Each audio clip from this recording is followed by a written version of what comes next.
വാഴ്ത്തപ്പെടുമാറാകട്ടെ. ഇന്നത്തെ രാത്രിയിലും നമുക്ക് കർത്തൃപാദപ്പെടുത്തെങ്കിൽ ചേർന്ന് വരുവാൻ കർത്താവായ ദൈവം നമ്മെ സഹായിച്ചോർ ദൈവത്തെ സ്തുതിക്കുന്നു. ഞാൻ നിങ്ങളുടെ ശ്രദ്ധയെ ഒന്നുകൂടി പഴയ കാര്യങ്ങളിലേക്ക് ഓടിച്ചു കൊണ്ടുപോവാണ്. വചനത്തിൽ കൂടെ ഓടിക്കുവാനായിട്ടാണ്. കാരണം നമ്മളിങ്ങനെ പറഞ്ഞു പോയപ്പോൾ എത്രമാത്രം അത് വചനത്തിൽ നിന്നും മനസ്സിലായി എന്ന് എനിക്ക് അത് ബോധ്യമാകുന്നില്ല. അതുകൊണ്ട് 1-ാം അധ്യായത്തിലേക്ക് വരുമ്പോൾ 1 മുതൽ 17 വരെയുള്ളത് മുഖവുരയാണ് എന്ന് നാം ഓർപ്പിക്കുവാനായിട്ടിടയായി. എന്തുകൊണ്ട് പൗലോസേ നീ എന്നുള്ളൊരു ചോദ്യം ചോദിച്ചാൽ എന്തുത്തരമായിരിക്കും നമുക്ക് പറയാൻ പറ്റുക? പൗലോസേ എന്തുകൊണ്ട് നീ, അല്ലെങ്കിൽ നീ എന്തുകൊണ്ട് ഈ കാര്യത്തിന് വേണ്ടി ഇറങ്ങി തിരിച്ചു എന്ന് ചോദിച്ചാൽ എന്തുത്തരം പറയാൻ പറ്റും? 3 വാക്കുകളുണ്ട്. 1-ാം അധ്യായം 1 മുതൽ 12 വരെയുള്ള വാക്യങ്ങളിൽ 3 വാക്കുകളുണ്ട്. ആ വാക്കുകൾ ഏതൊക്കെയാണെന്ന് അറിയാൻ പറ്റും? എന്തുകൊണ്ട് പൗലോസേ നീ ആമേൻ, പ്രൈസ് ദി ലോർഡ്. അതിന്റെ 2-ാം വാക്യത്തിലാണ് അത് 3 വാക്കുകൾ ആ 2-ാം വാക്യത്തിൽ തന്നെയുണ്ട്. കാരണം 2-ാം വാക്യം ഒന്ന് വായിക്കാം. വിശുദ്ധ രേഖകളിൽ തന്റെ പ്രവാചകന്മാർ മുഖാന്തരം മുമ്പുകൂട്ടി വാഗ്ദത്തം ചെയ്ത സുവിശേഷത്തിനായി വേർതിരിച്ചു വിളിക്കപ്പെട്ട അപ്പോസ്തലനും യേശുക്രിസ്തുവിന്റെ ദാസനും. ആ 3 വാക്കുകൾ ഏതൊക്കെയാണ്? അപ്പം ആ 3 വാക്കുകൾ ഏതൊക്കെയാ? അതൊന്ന് മാർക്ക് ചെയ്ത് വെക്കാൻ വേണ്ടിയാ. ഒന്ന് വേർതിരിച്ചു, വിളിക്കപ്പെട്ടു, ദാസനാക്കി. അപ്പൊ ഇങ്ങനെ ചേർത്തത് കൊണ്ട് അപ്പോസ്തലനായ പൗലോസ് 3 കാര്യം വീണ്ടും പറയുന്നുണ്ട്. ആ 3 കാര്യം എന്താണെന്നറിയാമോ? അതിന്റെ 14 മുതലുള്ള വാക്യങ്ങൾ വായിക്കുമ്പോൾ 16 വരെയുള്ള വാക്യങ്ങൾ ഒന്ന് വായിച്ചേ. 14 മുതൽ 16 വരെയുള്ള വാക്യങ്ങൾ. യവനന്മാർക്കും ബർബരന്മാർക്കും ജ്ഞാനികൾക്കും ബുദ്ധിഹീനർക്കും ഞാൻ കടക്കാരനാകുന്നു. അങ്ങനെ റോമയിലുള്ള നിങ്ങളോടും സുവിശേഷം അറിയിപ്പാൻ എന്നാൽ ആവോളം ഞാൻ ഒരുങ്ങിയിരിക്കുന്നു. സുവിശേഷത്തെ കുറിച്ച് എനിക്ക് ലജ്ജയില്ല. വിശ്വസിക്കുന്ന ഏവനും ആദ്യം യഹൂദനും പിന്നെ യവനനും അത് രക്ഷയ്ക്കായി ദൈവശക്തിയാകുന്നുവല്ലോ. എന്ത് കിട്ടി? 3 വാക്കുകൾ കിട്ടിയോ? ഇങ്ങനെ വേർതിരിച്ച് വിളിക്കപ്പെട്ട് തന്നെ ദാസനാക്കി കഴിഞ്ഞപ്പോൾ സ്പെസിഫിക് ആ വാക്കിന് വേണ്ടിയാണ് ഞാൻ ഈ നോക്കുന്നത്.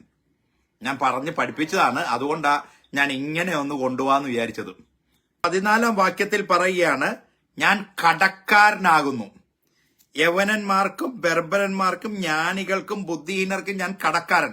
ഐ ആം എ ഡെപ്റ്റർ എന്ന് പറയുകയാണ്. അടുത്തത് പറയുന്നു, ഒരുങ്ങിയിരിക്കുന്നു. അങ്ങനെ റോമയിലുള്ള നിങ്ങളോട് സുവിശേഷം അറിയിക്കുവാൻ എന്നാലാവോളം ഞാൻ ഒരുങ്ങിയിരിക്കുന്നു. I am ready. മൂന്നാമത്തെ വാക്ക്, എനിക്ക് അതേക്കുറിച്ച് ഒരു ലജ്ജയില്ല. നമ്മളിൽ എത്ര പേർക്ക് ഇങ്ങനെ ഒരു സ്റ്റാൻഡ് എടുക്കാൻ പറ്റും? നമ്മൾ വിളിക്കപ്പെട്ടവരാണ്, വേർതിരിക്കപ്പെട്ടവരാണ്, കർത്താവിന്റെ ദാസന്മാരാണ്. അതുകൊണ്ട് ഇപ്രകാരം ഒരു സ്റ്റാൻഡ് എടുക്കുവാൻ നമുക്ക് സാധ്യമാണോ? അപ്പോസ്തലനായ പൗലോസ് പറയുകയാണ്, ഞാൻ കടക്കാരനാകുന്നു, ഒരുങ്ങിയിരിക്കുന്നു, എനിക്ക് ഒട്ടും ലജ്ജയില്ല. അപ്പൊ ഇതേ അവസ്ഥയിൽ നമ്മളുമായി എങ്കിൽ മാത്രമേ ആ ദൈവത്തിന്റെ ശ്രേഷ്ഠത, വചനത്തിൽ കൂടെയുള്ള ആ ശ്രേഷ്ഠത നമ്മളിലും വെളിപ്പെടുവാനായിട്ട് ഇടയാകുകയുള്ളൂ. അടുത്തത് ഞാൻ പറഞ്ഞല്ലോ, പാപം എന്ന വിഷയത്തോടുള്ള ബന്ധത്തിൽ 1-ാം അധ്യായം 18-ാം വാക്യം മുതൽ 3-ാം അധ്യായം 20-ാം വാക്യം വരെയാണ് പറയുന്നത് പാപം എന്ന വിഷയത്തിൽ. അതിൽ 1-ാം അധ്യായം 18 തൊട്ട് 32-ാം വാക്യം വരെ വിഗ്രഹാരാധന എന്ന വിഷയത്തോടുള്ള ബന്ധത്തിലാണ് തന്നെ അത് സംസാരിക്കുന്നത്. എന്ന് പറഞ്ഞാൽ എല്ലാവരും പാപികളാണ് എന്ന് തനിക്ക് ചൂണ്ടിക്കാണിക്കേണ്ടതിന് വേണ്ടി ആ പാപത്തെ താൻ കാറ്റഗറൈസ് ചെയ്യുവാനായിട്ടിടയായി. കാറ്റഗറൈസ് ചെയ്തപ്പോൾ 1 മുതൽ 18 മുതൽ 32-ാം വാക്യം വരെ വിഗ്രഹാരാധനയെ കുറിച്ച് പറയുകയാണ്. അപ്പോ ആ വിഗ്രഹാരാധനയെ കുറിച്ച് പറഞ്ഞപ്പോൾ വിഗ്രഹാരാധികളെ ഏൽപ്പിച്ചു എന്നുള്ള വാക്യം എന്തിനെല്ലാം ഏൽപ്പിച്ചു എന്ന് നമുക്ക് കാണുവാൻ കഴിഞ്ഞു. ആ എന്തിനെല്ലാം ഏൽപ്പിച്ചു എന്നുള്ള ഞാൻ പ്രധാനപ്പെട്ട കാര്യങ്ങൾ മാത്രമാണ് വചനത്തിൽ കൂടെ ഒന്ന് ഓർമ്മപ്പെടുത്തുക. എന്തിനെല്ലാമാണ് ഏൽപ്പിച്ചത്? വിഗ്രഹാരാധികളായതുകൊണ്ട് ദൈവ തേജസ് അറിഞ്ഞിട്ടും അപ്രകാരം ദൈവത്തെ സ്നേഹിക്കാതെ നിന്നതുകൊണ്ട് ദൈവം അവരെ ഏതെല്ലാം കാര്യങ്ങൾക്ക് ഏൽപ്പിച്ചു? ആമേൻ, പ്രൈസ് ദി ലോർഡ്. അശുദ്ധിക്കായിട്ട് ഏൽപ്പിച്ചു. അതിന്റെ എത്രാമത്തെ വാക്യമാണ് അത്? 24-ാം വാക്യം. അശുദ്ധിയിൽ ഏൽപ്പിച്ചു. 26 വാക്യം അവമാന രാഗങ്ങളിൽ ഏൽപ്പിച്ചു. അതിന്റെ 28 വാക്യം നികൃഷ്ട ബുദ്ധിയിൽ ഏൽപ്പിച്ചു. അതായത് ശരിയായ തീരുമാനം എടുക്കുവാൻ കഴിയാത്ത നിലയിലുള്ള ബുദ്ധി കൊടുക്കുവാനായിട്ടിടയായി. അതാണ് നികൃഷ്ട ബുദ്ധിയിൽ ഏൽപ്പിച്ചു എന്ന് പറയുന്നത്. 2-ാം അധ്യായം 1 മുതൽ 16 വരെയുള്ള വാക്യങ്ങളിലാണ് ധാർമ്മിക ബോധമുള്ള മനുഷ്യനെ കുറിച്ച് പറയുന്നത്. ധാർമ്മിക ബോധമുള്ള മനുഷ്യൻ 2-ാം അധ്യായം 1 മുതൽ 16 വരെയുള്ള വാക്യങ്ങളിൽ. അപ്പോ ഈ ധാർമ്മിക ബോധമുള്ള മനുഷ്യരെ ദൈവം എന്തെല്ലാം കൊണ്ടാണ് ന്യായം വിധിക്കുന്നത്? ഇവരെ വിധിക്കേണ്ടത് താൻ നല്ലതാണ്, ഞങ്ങളെല്ലാം നല്ലതാ ചെയ്യുന്നത്, ഞങ്ങളുടെ പ്രവൃത്തി കൊണ്ട് യാതൊരു പ്രയാസവും ഇല്ല എന്ന് പറയുമ്പോൾ അവരെ ഏത് കാരണം, എന്ത് റീസൺ കൊണ്ടാണ്, അല്ലെങ്കിൽ ഏതെല്ലാം തെളിവുകൾ കൊണ്ടാണ് ദൈവം അവരെ ന്യായം വിധിക്കുന്നത്? മനസാക്ഷി, സുവിശേഷം. ആമേൻ, പ്രൈസ് ദി ലോർഡ്. ന്യായപ്രമാണം, അതായത് 2-ാം അധ്യായം 12-ാം വാക്യം വായിക്കാം. ന്യായപ്രമാണം ഇല്ലാതെ പാപം ചെയ്തവരൊക്കെയും ന്യായപ്രമാണം കൂടാതെ നശിച്ചു പോകും. ന്യായപ്രമാണം ഉണ്ടായിട്ട് പാപം ചെയ്തവരൊക്കെയും ന്യായപ്രമാണത്താൽ. അപ്പോ 2 കൂട്ടർക്കും മരണമുണ്ട്. ഇവരെ വിധിക്കുന്നത് ന്യായപ്രമാണമുള്ളവരെ ന്യായപ്രമാണ പ്രകാരം വിധിക്കും, ന്യായപ്രമാണം ഇല്ലാത്തവരെ ന്യായപ്രമാണം ഇല്ലാതെ വിധിക്കുവാനായിട്ട് ഇടയാകും. കാരണം ന്യായപ്രമാണം വരുന്നതിന് മുൻപ്, അതായത് ആദാം മുതൽ മോശ വരെയുള്ള കാലഘട്ടത്തിലും ജനം പാപം ചെയ്തത് മൂലം മരിക്കുവാനിടയായി എന്നുള്ളത് നമുക്കറിയാം. അതുകൊണ്ട് അവിടെയും ഒരു വിധി ദൈവം കൊടുത്തിട്ടുണ്ട്. ആ വിധിയുടെ സൂചകമായിട്ടാണ് അപ്പോസ്തലനായ പൗലോസ് പറയുന്നത്, ന്യായപ്രമാണം ഇല്ലാതെയും ന്യായപ്രമാണം സംബന്ധിച്ചും ദൈവം കുറ്റം വിധിക്കുവാനായിട്ട് ഇടയാകും. ഇനി അതിന്റെ 15-ാം വാക്യം.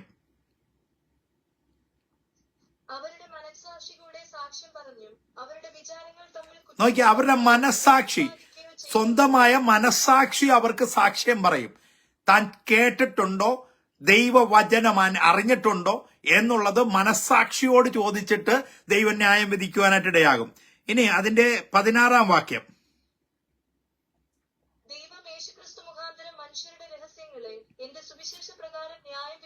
ആമേൻ. ഇത് വലിയൊരു സബ്ജക്റ്റ് ആട്ടോ. പൗലോസ് പറയുകയാണ്, എന്റെ സുവിശേഷ പ്രകാരം. കർത്താവിന്റെ സുവിശേഷം എന്നല്ലേ നമ്മൾ പറയുന്നത്. But why Paul has described himself as this is my gospel. എന്തുകൊണ്ടാണ് എന്റെ സുവിശേഷം എന്ന് പറഞ്ഞത്? കാരണം ആ ദൈവമായ കർത്താവിന്റെ അതേ ഇമേജ്, അല്ലെങ്കിൽ അതേ ആ തോട്ട്, ദൈവം കർത്താവ് എന്ത് തന്നെ കുറിച്ച് ആഗ്രഹിച്ചോ അതേ നിലവാരത്തിൽ തന്നെ എടുത്തത് കൊണ്ടാണ് പൗലോസ് അവിടെ എന്റെ സുവിശേഷം എന്ന് പറയുവാനായിട്ടിടയാകുന്നത്. അടുത്തത് അവിടെ പറയുകയാണ്, അതായത് 12-ാം വാക്യം മുതൽ 2-ന്റെ 12-ാം വാക്യം മുതൽ പറയുന്ന കാര്യമുണ്ട്. അതായത് ആരാണെന്ന് പറഞ്ഞാലും, യഹൂദനാണെന്ന് പറഞ്ഞാലും യവനനാണെന്ന് പറഞ്ഞാലും, ഇവിടെ നീയോ യഹൂദൻ എന്ന് പേര് കൊണ്ട് ന്യായപ്രമാണത്തിൽ ആശ്രയിച്ചു, അല്ലെ? പേര് കൊണ്ട് ന്യായപ്രമാണത്തിൽ ആശ്രയിച്ചു. 28-ാം വാക്യമായപ്പോ പറയുകയാണ്, 2-ന്റെ 28.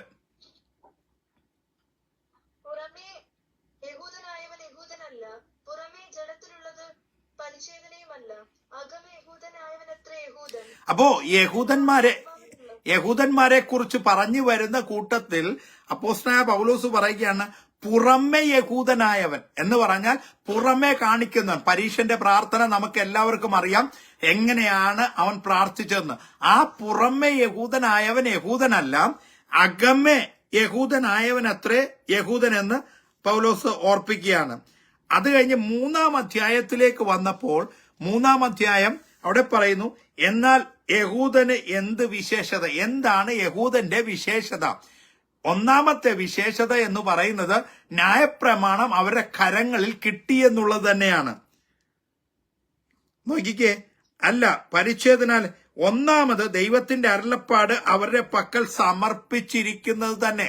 കണ്ടോ, 2-ാം വാക്യത്തിൽ ഒന്നാമത് ദൈവത്തിന്റെ അരുളപ്പാട് എന്ന് പറഞ്ഞാൽ ന്യായപ്രമാണം അവരുടെ പക്കൽ ഏൽപ്പിച്ചു എന്നുള്ളതാണ് അവിടെ നമുക്ക് കാണുവാനായിട്ട് കഴിയുന്നത്. ഇനി നീതിമാൻ ആരുമില്ല, അതായത് 3-ാം അധ്യായം 9-ാം വാക്യം മുതൽ 3:20, 2:17 തൊട്ട് 3:8 വരെ പാരമ്പര്യത്തിലും ആചാരങ്ങളിലും ആശ്രയിക്കുന്ന മതഭക്തന്മാരെ കുറിച്ചാണ് 2:17 മുതൽ 3:8 വരെ പറയുന്നത്. 2:17 മുതൽ 3:8 വരെ പാരമ്പര്യത്തിലും ആചാരങ്ങളിലും ആശ്രയിക്കുന്ന മതഭക്തന്മാരെ കുറിച്ച് പറയുന്നു. ഇനി 3:9 തൊട്ട് 3:20 വരെയാണ് ബാക്കി ഈ കൂട്ടത്തിൽ ഒന്നും പെടാത്ത പ്രിയപ്പെട്ടവരെ കുറിച്ച് പറയുന്നത്, ഓൾ അതേഴ്സ്, അവരെ കുറിച്ച് പറയുമ്പോൾ ആകയാൽ എന്ത് 9-ാം വാക്യം, 3-ാം അധ്യായം 9-ാം വാക്യം പറയുന്നു, ആകയാൽ എന്ത് നമുക്ക് വിശേഷതയുണ്ടോ? അശേഷമില്ല. യഹൂദന്മാരും യവനന്മാരും ഒരുപോലെ പാപത്തിന് കീഴാകുന്നു. യഹൂദന്മാരും യവനന്മാരും ഒരുപോലെ പാപത്തിന് കീഴാകുന്നു. എന്ന് പറഞ്ഞാൽ പ്രമാണം കിട്ടിയവരും കിട്ടാത്തവരും ആരെല്ലാം ബാക്കിയുള്ള എല്ലാവരും ഒരുപോലെ പാപത്തിന് കീഴാകുന്നു എന്ന് പറയുകയാണ്. അതിൻ്റെ അകത്ത് 3 കാര്യങ്ങളുണ്ട്. 3 കാര്യങ്ങൾ 11-12 വാക്യങ്ങളിൽ നമുക്ക് കാണുവാൻ കഴിയുന്നു. 3 കാര്യങ്ങൾ എന്തുകൊണ്ടാണ് അവര് പാപത്തിന് കീഴായതിന്റെ കാരണം. 3 കാര്യങ്ങൾ. 11-12 വാക്യം ഒന്ന് വായിക്കാം. 11-12 വായിച്ചോ. നീതിമാൻ ആരുമില്ല, ഒരുത്തൻ പോലുമില്ല. ഗ്രഹിക്കുന്നവരില്ല, ദൈവത്തെ അന്വേഷിക്കുന്നവരുമില്ല. എല്ലാവരും വഴിതെറ്റി ഒരുപോലെ കൊള്ളരുതാത്തവരായി തീർന്നു. നന്മ ചെയ്യുന്നവനില്ല, ഒരുത്തൻ പോലുമില്ല. അപ്പൊ 3 വാക്കുകൾ, അതിന്റെ അകത്ത് 3 വാക്കുകൾ നമുക്ക് എടുക്കാൻ പറ്റിയ എന്തൊക്കെയാ? Not accepting, not searching, not doing it. അത് തന്നെ, ഗ്രഹിക്കുന്നവനില്ല, അന്വേഷിക്കുന്നവനില്ല, ചെയ്യുന്നവനില്ല. കർത്താവിനെ അറിഞ്ഞിട്ടും ഇത് ഗ്രഹിക്കുവാൻ അവർക്ക് സാധിച്ചില്ല. അന്വേഷിച്ച് കണ്ടെത്താമായിരുന്നു എന്ന് അതും ചെയ്യുന്നില്ല, നന്മയും ചെയ്യുന്നില്ല. അപ്പം ദൈവത്തെ അറിഞ്ഞിട്ടും ഈ കാര്യങ്ങളൊക്കെ ചെയ്യുന്നില്ലെങ്കിൽ അവരെല്ലാം എന്താണ്? പാപത്തിന് കീഴാകുന്നു എന്നുള്ളത് അവിടെ പറയുകയാണ്. ഏതെല്ലാം അവയവങ്ങളാണ് അതിനു വേണ്ടി? അതാണ് 10-ാം വാക്യം മുതൽ 15-ാം വാക്യം വരെ, 13-ാം വാക്യം മുതൽ 15-ാം വാക്യം വരെ. അവരുടെ തൊണ്ടൻ തുറന്ന ശവക്കുഴി, നാവുകൊണ്ട് അവർ ചതിക്കുന്നു. സർപ്പവിഷം അവരുടെ അധരങ്ങൾക്ക് കീഴേ ഉണ്ട്. അവരുടെ വായിൽ ശാപവും കയ്പും നിറഞ്ഞിരിക്കുന്നു. അവരുടെ കാൽ രക്തം ചൊരിവാൻ ബന്ധപ്പെടുന്നു. നാശവും അനിഷ്ടതയും അവരുടെ വഴികളിലുണ്ട്. സമാധാന മാർഗം അവർ അറിഞ്ഞിട്ടില്ല. അവരുടെ ദൃഷ്ടി മതി. അതില് മനുഷ്യന്റെ അവയവങ്ങളെ കുറിച്ച് പറയുന്നു. തൊണ്ട, നാവ്, അധരം, വായിൽ, കാൽ, ഈ കാര്യങ്ങളാണ് അവിടെ ഓർമ്മപ്പെടുത്തുന്നത്. അതൊക്കെ ഒന്ന് മാർക്ക് ചെയ്ത് വെക്കുന്നത് നല്ലതായിരിക്കും. അടുത്തത്, അത് കഴിഞ്ഞിട്ട് അടുത്ത സബ്ജക്റ്റിലേക്ക്, അതായത് പാപം കഴിഞ്ഞു ഇനി രക്ഷ എന്ന വിഷയത്തിലേക്ക് കടക്കുകയാണ്. അതാണ് 3-ാം അധ്യായം 21 മുതൽ 5-ാം അധ്യായം 21 വരെയുള്ള വാക്യങ്ങൾ. 3-ാം അധ്യായം, റോമർക്ക് എഴുതിയ ലേഖനം 3-ാം അധ്യായം 21 വാക്യം മുതൽ 5-ാം അധ്യായം 21-ാം വാക്യം വരെയാണ് അതിന്റെ കാര്യങ്ങൾ. അവിടെ പറയുകയാണ്, അവിടെ വരുമ്പോഴാണ് ഒരു ട്വിസ്റ്റ് വരുന്നത്. അതായത് ഈ പറഞ്ഞ വിഷയത്തിന്റെ ആധികാരികതയിലേക്ക് വരുവാനായിട്ട് അപ്പോസ്തലനായ പൗലോസ് പറയുകയാണ്. 21-ാം വാക്യം, ഇപ്പോഴോ ദൈവത്തിന്റെ നീതി വിശ്വസിക്കുന്ന എല്ലാവർക്കും യേശുക്രിസ്തുവിങ്കലെ വിശ്വാസത്താലുള്ള ദൈവനീതി തന്നെ ന്യായപ്രമാണം കൂടാതെ വെളിപ്പെട്ടു വന്നിരിക്കുന്നു. എന്താണ് അവിടെ കിട്ടാൻ പറ്റിയ വാക്ക് ഏതാ? 3:21-ാം വാക്യം. സ്പെഷ്യൽ ആയിട്ട് പറയാൻ പറ്റിയ വാക്ക് ഏതാ? യെസ്, വിശ്വസിക്കുന്ന എല്ലാവർക്കും. അപ്പോസ്തലനായ പൗലോസ് ആണ് വിശ്വാസത്തിന്റെ പടയാളി എന്ന് പറയുവാനായിട്ട് ഇടയാകുന്നത്. അപ്പോൾ ഈ ആചാരങ്ങളും അനുഷ്ഠാനങ്ങളും ഒന്നുമല്ല, വിശ്വസിക്കുന്ന എല്ലാവർക്കും ദൈവനീതി തന്നെ ന്യായപ്രമാണം കൂടാതെ വെളിപ്പെട്ടു വന്നിരിക്കുക. അതിപ്പോ ന്യായപ്രമാണം വേണ്ട, എന്താണ്? കർത്താവിലുള്ള വിശ്വാസം മതി. അവന്റെ ജീവിതത്തിൽ എന്ത് ചെയ്യും? വിശ്വസിക്കുന്ന എല്ലാവർക്കും ക്രിസ്തുയേശുവിലെ ദൈവനീതി കൊടുക്കുവാനായിട്ട് ഇടയാകും. അടുത്തത് 3 കാര്യങ്ങൾ അവിടെ പറയുന്നു. 24-ാം വാക്യം മുതൽ 24-25 വാക്യങ്ങളിൽ 3 കാര്യങ്ങൾ. അത് ദൈവനീതി എങ്ങനെയാണ് നമുക്ക് വെളിപ്പെട്ട് വന്നതെന്ന് അവിടെ പറയുന്നു. മൂന്ന് വാക്കുകൾ അവിടെയുണ്ട്. ഏതൊക്കെയാണ് മൂന്ന് വാക്കുകൾ നമുക്ക് വരയിടാൻ പറ്റിയത്? redemption through penalty, sacrifice, forgiveness. അതായത് ഒന്ന് കൃപയാൽ, രണ്ട് പ്രാശ്ചിത്തം, മൂന്ന് പാപക്ഷമ. ഇനി അവിടെ തന്നെ 29 വാക്യം മുതൽ 28 വാക്യം വരെ ആ നീതീകരിക്കുന്ന വാക്ക്, നീതീകരിക്കുന്ന എന്നുള്ള വാക്ക്, ഒന്ന് നീതീകരിക്കപ്പെടുന്നത്, രണ്ട് നീതീകരിക്കുന്നവൻ, മൂന്ന് വിശ്വാസത്താൽ തന്നെ നീതീകരിക്കപ്പെടുന്നു എന്ന് നാം ഉറപ്പിക്കുന്നു എന്നുള്ളത് അവിടെ പൗലോസ് വിവരിക്കുകയാണ്.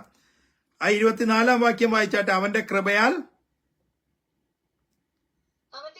ക്രിസ്തു യേശുവിങ്കലെ വീണ്ടെടുപ്പ് മൂലം സൗജന്യമായത്രേ നീതീകരിക്കപ്പെടുന്നത്. ഇനി 26 വാക്യം. താൻ നീതിമാനും യേശുവിൽ വിശ്വസിക്കുന്നവൻ നീതീകരിക്കുന്നവനുമാകേണ്ടതിന്. അടുത്തത് 28 വാക്യം.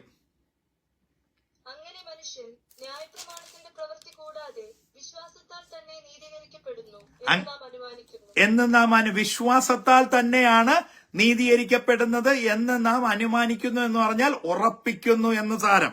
4 അധ്യായത്തിലേക്ക് വരുമ്പോൾ അബ്രഹാമിനെ വിളിച്ചതും അബ്രഹാം എങ്ങനെയാണ് നീതീകരിക്കപ്പെട്ടത് എന്നുള്ളതും നമ്മെ വ്യക്തമാക്കുന്നതാണ്. കാരണം അബ്രഹാം പരിച്ഛേദന ഏൽക്കുന്നതിന് മുന്നമേ അബ്രഹാം നീതീകരിക്കപ്പെട്ടു എന്നുള്ളതും അബ്രഹാമിന് താൻ ദൈവത്തെ വിശ്വസിച്ചത് കൊണ്ടുള്ള അനുഗ്രഹം, അല്ലെങ്കിൽ അബ്രഹാമിന്റെ വിശ്വാസത്തിന്റെ 7 കാര്യങ്ങൾ അവിടെ പറഞ്ഞത് നാം പഠിക്കുവാനായിട്ട് ഇടയായി. അതെല്ലാം, അതായത് 4:18 തൊട്ട് 21 വരെയുള്ള വാക്യങ്ങളിൽ ആശയ്ക്ക് വിരോധമായി ആശയോടെ വിശ്വസിച്ചു, തന്റെ ശരീരത്തിന്റെ നിർജ്ജീവത്വം ഗ്രഹിച്ചു, വിശ്വാസത്തിൽ ക്ഷീണിച്ചില്ല, ദൈവത്തിന്റെ വാഗ്ദത്തത്തിൽ സംശയിച്ചില്ല, വിശ്വാസത്തിൽ ശക്തിപ്പെട്ടു, ദൈവത്തിന് മഹത്വം കൊടുത്തു, ദൈവം ശക്തനെന്ന് പൂർണ്ണമായും ഉറച്ചു. ഇത് ആ അബ്രഹാമിന്റെ കാര്യത്തിൽ കൂടെ പറഞ്ഞാണ് നീതീകരണത്തിൽ കൂടെ അബ്രഹാം എങ്ങനെയാണ് വിശ്വാസികളുടെ പിതാവായി തീർന്നത് എന്ന് ഓർപ്പിക്കുന്നതാണ് 4 അധ്യായം നാം പഠിക്കുവാനായിട്ടിടയായത്. ഇനി 5 അധ്യായത്തിലേക്ക് വരുമ്പോൾ നമുക്ക് ദൈവസന്നിധിയിൽ 7 വിധമായ blessings. അതെന്തൊക്കെയാണ്? Peace with God, access to God, glorious hope, endurance, strengthening of character, receiving Holy Spirit. അതെല്ലാം എവിടെയാണെന്നറിയാവോ? അതെല്ലാം എവിടെയാണ്, ഏത് വചനത്തിലാണെന്നുള്ള എഴുതിയിട്ടുണ്ടോ? സമാധാനം, പീസ് വിത്ത് ഗോഡ്. എത്രാം വാക്യം? 5:1 വാക്യം വായിച്ചാട്ടെ. വിശ്വാസത്താൽ നീതീകരിക്കപ്പെട്ടിട്ട് നമ്മുടെ കർത്താവായ യേശുക്രിസ്തു മൂലം നമുക്ക് ദൈവത്തോട് സമാധാനമുണ്ട്. അപ്പോൾ നീതീകരണം പ്രാപിക്കുമ്പോൾ നമുക്ക് കിട്ടുന്ന 7 വിധമായ അനുഗ്രഹങ്ങളാണ്. ഒന്ന്, നമുക്ക് സമാധാനമുണ്ട്. 2 വാക്യം, നാം നിൽക്കുന്ന ഈ കൃപയിലേക്ക് നമുക്ക് അവൻ മൂലം വിശ്വാസത്താൽ പ്രവേശനം. അവിടെ മാർക്ക് ചെയ്തേക്കണം, പ്രവേശനം ലഭിച്ചുമിരിക്കുന്നു. പിന്നെ ദൈവ തേജസ് നമുക്ക് ലഭിക്കുവാനായിട്ടിടയായി. അപ്പൊ എത്രണ്ണമായി ഇപ്പോ? 3 അടുത്തത്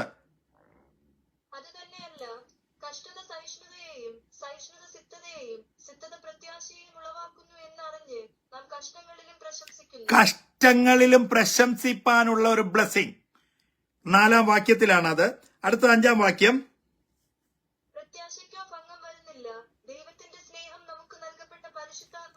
നമുക്ക് നൽകപ്പെട്ട പരിശുദ്ധാത്മാവ്. അപ്പോ നമുക്ക് പരിശുദ്ധാത്മാവിനെ നൽകുവാൻ തക്കവണ്ണം ഇടയായി. അടുത്തത് എന്താണ്? 5 6ഉം 7ഉം എവിടെയാണ്? ഏത് വാക്യമാണ്? 6ാമത്തെ 7ാമത്തെ വാക്യം എന്തൊക്കെയാ?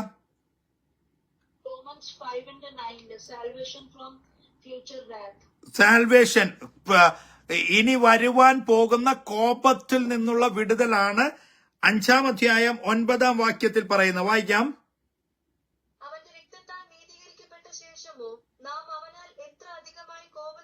എത്ര അധികമായി കോപത്തിൽ നിന്നും രക്ഷിക്കപ്പെടും. 10-ാം വാക്യം പറയുന്നു, ശത്രുക്കളായിരിക്കുമ്പോൾ തന്നെ നമുക്ക് അവന്റെ പുത്രന്റെ മരണത്താൽ ദൈവത്തോട് നിരപ്പ് വന്നു എങ്കിൽ ദൈവത്തോട് നിരപ്പ് വന്നു. അപ്പോ 7 വിധമായ ബ്ലെസ്സിങ്സ് എന്ത് കാരണത്താൽ നീതീകരണം പ്രാപിക്കുമ്പോൾ, അതായത് റൈറ്റ്യസ് ആയിട്ട് അല്ലെങ്കിൽ രക്ഷ നമ്മുടെ ജീവിതത്തിലേക്ക് ദൈവമായ കർത്താവിൽ വിശ്വസിക്കുന്നത് മൂലം നൽകപ്പെട്ട് കഴിയുമ്പോൾ നമുക്ക് വരുന്നതായ ബ്ലെസ്സിങ്സ് ആണ് അവിടെ ഓർമ്മപ്പെടുത്തുന്നത്. ഞാൻ ഈ വചനത്തിൽ കൂടെ ഇങ്ങനെ ഓടിച്ചു പോയത് കാരണം എന്ന് പറഞ്ഞാൽ നാം വായിച്ചു വിട്ടത് കൊണ്ട് ആരും അത് മാർക്ക് ചെയ്ത് വെക്കത്തില്ല. ഇങ്ങനെ ഇങ്ങനെ വളരെ പ്രധാനപ്പെട്ട കാര്യം, ഇതിനിടയിൽ കുറെ അധികം കാര്യങ്ങൾ നാം പറഞ്ഞുവെങ്കിലും പ്രധാനപ്പെട്ട കാര്യങ്ങൾ മാത്രമാണ് വീണ്ടും ഇന്നത്തെ ക്ലാസ്സിൽ ഓർപ്പിക്കുവാനായിട്ട് ഇടയായത്. ദൈവമായ കർത്താവ് നമ്മെ സഹായിക്കുമാറാകട്ടെ. അടുത്ത ദിവസം നമ്മൾ 6-ാം അധ്യായത്തിലേക്ക് പ്രവേശിക്കുകയാണ്. പാപത്തിന്റെ ശക്തിയിൽ നിന്നുള്ള സ്വാതന്ത്ര്യത്തിലേക്ക് നാം പ്രവേശിക്കുകയാണ്. അതിന്റെ ആഴങ്ങളും മർമ്മങ്ങളും ദൈവമായ കർത്താവ് വചനത്തിൽ കൂടെ നമ്മെ വെളിപ്പെടുത്തി തരട്ടെ. കാരണം ഇത്രയും ഇനി നാം ഈ 5 അധ്യായങ്ങള് നാം ഒന്ന് വായിക്കുകയാണെങ്കിൽ ഇതുവരെ പറഞ്ഞ കാര്യങ്ങളും നാം ഓർമ്മപ്പെടുത്തിയ കാര്യങ്ങളും എല്ലാം വളരെയധികം ഹൃദ്യസ്ഥമാകുവാനായിട്ട് ഇടയാകും. അതുകൊണ്ട് 5 അധ്യായങ്ങൾ എല്ലാവരും ഒന്ന് ശ്രദ്ധയോടെ വായിക്കണമേ എന്ന് ഓർപ്പിച്ചുകൊണ്ട് ഇന്നത്തെ ഈ ക്ലാസ് അവസാനിപ്പിക്കുന്നു. ദൈവമായ കർത്താവ് നമ്മെ സഹായിക്കുമാറാകട്ടെ.